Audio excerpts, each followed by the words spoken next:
ಗುರುವಾರ ಸಾಯಂಕಾಲ ಗಂಟೆ 6 ಗಂಟೆ ಗಂಟೆ ಸತ್ಯಕ್ಕಿತ್ತು ಜೊತೆಲೆ ಇದು ಟೀ ಕಾಫಿ ಎಲ್ಲ ತಂದ್ಕೊಟ್ಟು ಅವನೇ.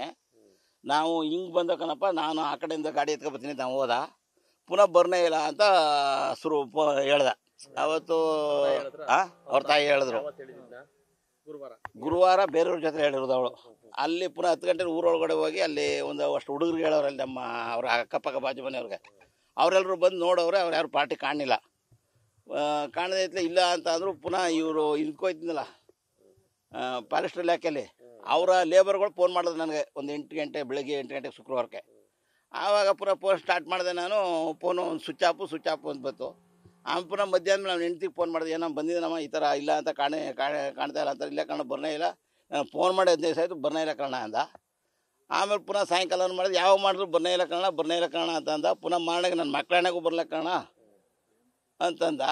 ನಾನು ಕೊಡಲಿಲ್ಲ, ಕಂಪ್ಲೇಂಟ್ ಯಾರೂ ಕೊಡಲಿಲ್ಲ. ಇವರು ನಾಳೆ ಕೊಡೋ, ಇವ್ರು ಕೊಡೋದು, ಇವ್ರು ಸುಮ್ಮನೆ ಆಗ್ಬಿಟ್ರು. ಇವರು ಅಲ್ಲಿ ಯಾರೂ ಜವಾಬ್ದಾರಿಸ್ತಿಲ್ಲ.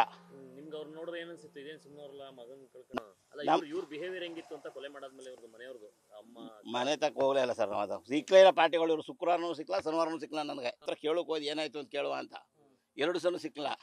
ಭಾನುವಾರ ಸಾಯಂಕಾಲ ಬಂದು ಹಿಂಗಾಗದೆ ಕಣಪ್ಪ, ಸತ್ಯಕ್ಕಿತ್ತು, ಈಗೆಲ್ಲ ಮಾಡ್ದೋ, ಸಿಕ್ಕಲ್ಲ ಅಮ್ಮ, ಸಿಗ್ತಾ ಇಲ್ಲ ಕಣಪ್ಪ, ಏನು ಮಾಡೋದು, ಕಂಪ್ಲೇಂಟ್ ಕೊಡ್ಬೇಕಾದ್ರೆ ಬೆಳಿಗ್ಗೆ ಹೋಗಮ್ಮ ಅಂತ ಹೇಳಿದೆ. ಅವ್ರ ಸಂಬಂಧಿಕ ನಾಳಿದ್ದು ಕೊಡುವ, ನಾಳೆ ನಾನು ಬರ್ತೀನಿ, ಅವ್ರ ಮನೆ ತಗೋಬಿಟ್ಟು, ಅವ್ರು ಏನು ಹೆಡ್ತಿ ಮನೆ ತೆಗೆದು ನೋಡ್ಕೊ ಬರ್ತೀನಿ ಅಂತ ಅಂದ್ಬಿಟ್ಟು ಅವನು ಬರ್ದೋಗ್ಬಿಟ್ಟ.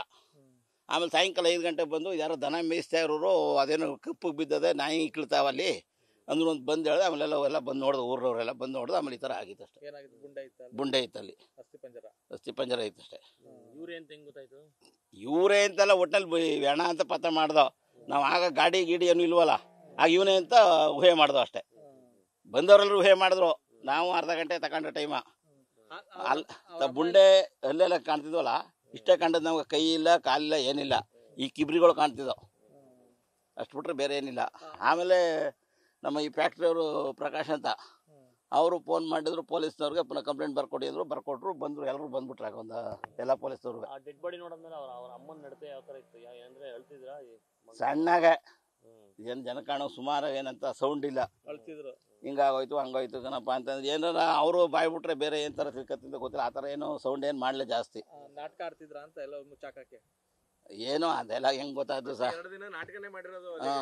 ಅವ್ರೇನು ಮಾಡಿದ್ರು ಅಂತ ಗೊತ್ತಿಲ್ಲ. ಆಗ ಬಂದು ಇಲ್ಲಿ ಕೂತಿದ ಅಷ್ಟೇ, ಎಲ್ಲರೂ ಕೂತಾಗ ಅವರು ಕೂತಿದ್ದೋ. ಪೊಲೀಸ್ನವ್ರು ಇನ್ವಿಕೇಶನ್ ಮಾಡ್ತಿದ್ರು, ನಾವು ಈ ಕಡೆ ಚೇರ್ ಹಾಕೋ ಕೂತಿದ್ದೋ ಅಷ್ಟು ಮಾತ್ರ. ಅಷ್ಟು ಪೊಲೀಸ್ನವ್ರು ಅವ್ರು ಕೇಳೋದು, ಹೆಂಗಮ್ಮ ನಿಂದ ಹಣ ಪತ್ತೆ ಮಾಡೋದು, ಅದೇ ಹೇಳಪ್ಪ ನೀ, ಅದೇನೋ ಗೊತ್ತು ಹೇಳ್ತಿದ್ರು. ಅಲ್ಲಿ ಹೆಣ ನಿಮ್ಮದು ಒಂದು ಹೆಂಗೆ ಕನ್ಫರ್ಮ್ ಮಾಡಿ ಅಂತಂದೆ. ನಮ್ಮದೇ ಇರ್ಬೋದು ಅಂತ ಕಣಪ್ಪ ಅಂತ ಏನು ಹೇಳ್ದ. ಒಟ್ಟಿನಲ್ಲಿ ನಾನು ಅಲ್ಲಿ ನಿಂತಿರಲ್ಲ ಆವಾಗ. ಕಾಣೆ ಆಗ್ಬಿಟ್ಟವ್ರೆ, ಬರಲ್ಲ ಅಂತಲೇ ಇದ್ದಿದ್ದು. ಹಾಂ ಅಂದ್ರೆ ನಾವು ಪಾರ್ಟಿ, ಸಾವಿ ಪಾರ್ಟಿ ಎಲ್ಲ ಇಡ್ತಿ ಹೊಂಟದಾಗಲೇ ಏನು ಯೋಚನೆ ಮಾಡಲಿಲ್ಲ.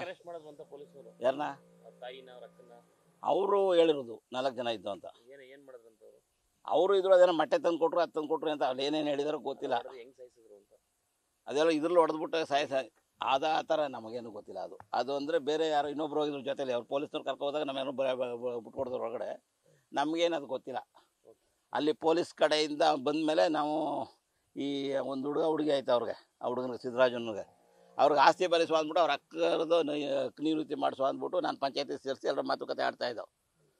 ಒಬ್ಬಳು ಅವಳೇ ಒಪ್ಪಿರಲ್ಲ ಪಾರ್ಟಿ, ಯಾರೋ ಈಗ ಸಾಯಸಕ್ಕೆ ಸಪೋರ್ಟ್ ಹಾಕಿದ್ಲಲ್ಲ ಪದ್ಮನೇ ಒಪ್ತಿರಲಿಲ್ಲ.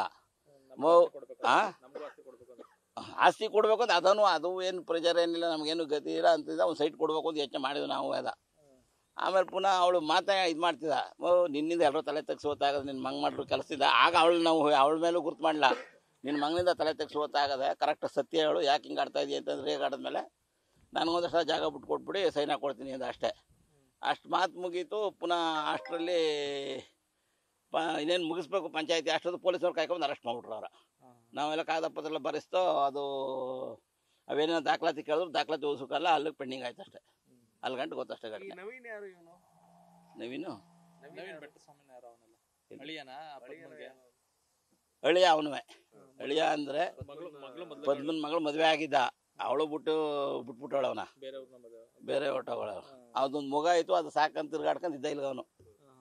ಅದೇನಾದ ಕರ್ಕೊಬರೋದು, ಹೋಗೋದು, ಮಾಡೋದು, ಅವೆಲ್ಲ ಕೌಂಟ್ಲೆಸ್ ಸಾಕಾಗ್ಬಿಟ್ಟಿದ್ದ. ನಾವು ಅವರ ಮನಸ್ಸು ಅಂತ ತಿಳ್ಕೊಂಡಿಲ್ಲ ಆ ಥರ ಕೆಟಗರಿ ಆದಮೇಲೆ.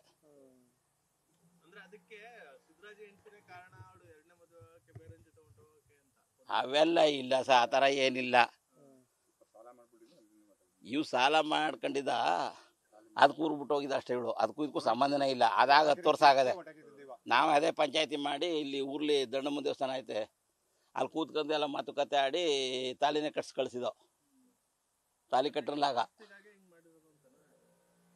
ಆ ಥರನೂ ಇಲ್ಲ ಸರ್. ಸುಮ್ಮನೆ ನಾವು ಆಸ್ತಿಗಾಗಿ ಇಲ್ಲ ಅಂತ ಹೇಳಕ್ ಬರೋದಿಲ್ಲ. ಅದು ಮನ್ಸಲ್ಲಿ ಏನಿರುತ್ತೆ ಅಂತ ಯಾರಿಗೆ ಗೊತ್ತಾಗುತ್ತೆ. ಒಟ್ಟಿನಲ್ಲಿ ಇವರಿಂದ ಅನುಕೂಲ ಆಗ ನಮಗೂ ಇವ್ನು ಹೊಡೆದಾಕ್ಬಿಟ್ರೆ ಅನುಕೂಲ ಆದ ಏನು ಯೋಚನೆ ಮಾಡಿದ್ರು ಅದು ಗೊತ್ತಿಲ್ಲ ನಮಗೆ. ಈಗ ಎಷ್ಟು ಎಕರೆ ಜಮೀನು ಇತ್ತು ಸರ್? ಇದು ಇರೋದು 1 ಎಕರೆ ಎತ್ಕೊಂಡೆ. ನೀವು ಹೋಗಿದ್ರಲ್ಲ, ಅವ ಅಷ್ಟೇ ಜಮೀನು ಎಳ್ಳು ತಡ್ಗುಣಿ ಅಷ್ಟೇ. ಅತ್ತಾಗೊಂದು 10 ಕುಂಟೆ ಪೀಸ್ ಐತೆ. ಇವಳು ಕೇಳಿದಾಗಲೂ ಬಂದು ನಮ್ಗೊಂದು ಸೈಟ್ ಬಿಟ್ಕೊಡಿ ಅಂತ ಅಂದಿದ್ದಲ್ಲ. ಸೈಟ್ ಎಲ್ಲಿ ಇತ್ತು? ಊರಲ್ಲಿ ಇದೆಯಾ? ಊರ್ಲಿದೆ. ಅಷ್ಟೇ ಅವ್ರು ಕೇಳಿದ್ರು. ಅಷ್ಟೇ ಕೇಳಿದ್ದದ್ದು ಅವರು. ನಾವು ಒಲಿ ಸಾಲ ಮಾಡೋಳೆ ಸೈಟ್ ಮಾರ್ಬಿಟ್ಟು ಇವಳಿಗೂ ಸಾಲ ಇವಳು ಊರು ಬರುವ ಅಂತ ಒಬ್ರು ಊರಿಗೆ ಕರ್ಕೊಬರುವ ಅಂತ ಅನ್ಕನೇ ಇಲ್ಲ ಅವರು. ಇವರ ತಮ್ಮ ಒಬ್ಬ ಕರೆಸಿ ಏನೋ ಮಾಡುವ ಸಾಲಗಳು ಒತ್ಕೋ ಏನೋ ಮಾಡುವ ಅಂತ ಅನ್ಕೊಂಡು ಹೇಳಿದ್ರು.